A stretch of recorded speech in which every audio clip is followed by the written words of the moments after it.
il faut respecter la parole donnée. Le Cameroun, sur la conduite éclairée de son Excellence M. Paul-Biya, chef de l'État, est un état de droit. Pendant le processus électoral ou après le scrutin, il y a des voies de recours, des voies légales autorisées, reconnues. Les candidats qui ne sont pas d'accord avec tel ou tel aspect de l'organisation ne peuvent utiliser que les voies légales de recours. Ce sont ces voies qui seront autorisées. Ceux qui vont tenter de piétiner nos droits pour tel ou tel prétexte seront considérés comme des hors-la-loi et traités comme tels. Et personne ne sera épargné. Il faudrait que le message soit clair. Les hommes des médias doivent également nous aider.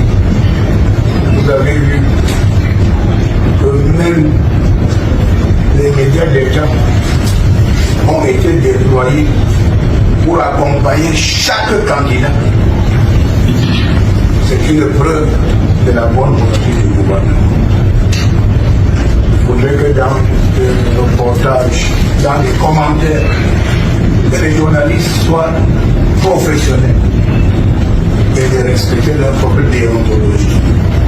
Je crois que le Conseil national de la communication a publié des textes circulaires pour rappeler aux uns et aux autres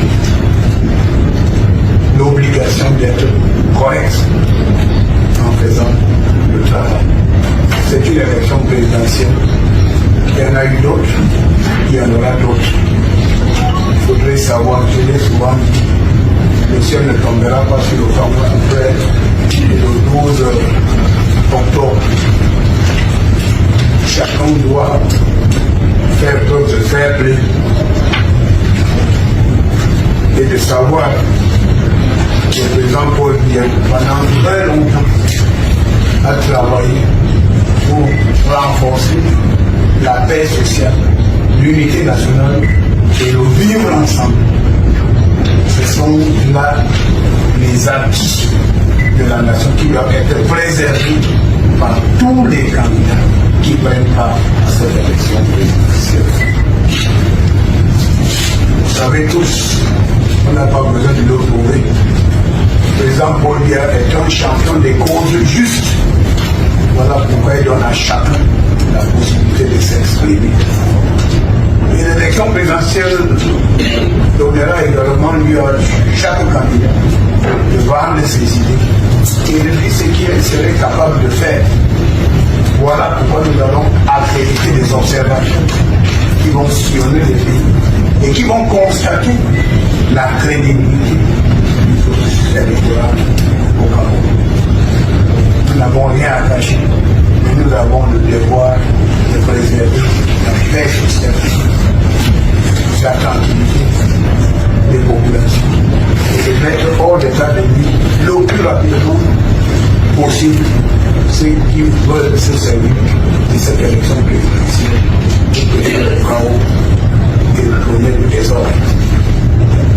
On ne leur accordera pas un seul mètre carré du territoire national pour faire le désordre. Il n'y aura même pas un début d'exercice dont les autorités administratives et les forces de maintien de l'ordre doivent veiller à ce que les choses se déroulent normalement. Le monde entier le regarde. Le président Paul Biya a instruit, a donné des instructions fermes pour une élection présidentielle crédible, bien organisée et surtout que ça se déroule dans un environnement sécurisé. C'est là où intervient notre travail, le travail de l'autorité administrative. Nous devons accompagner le processus.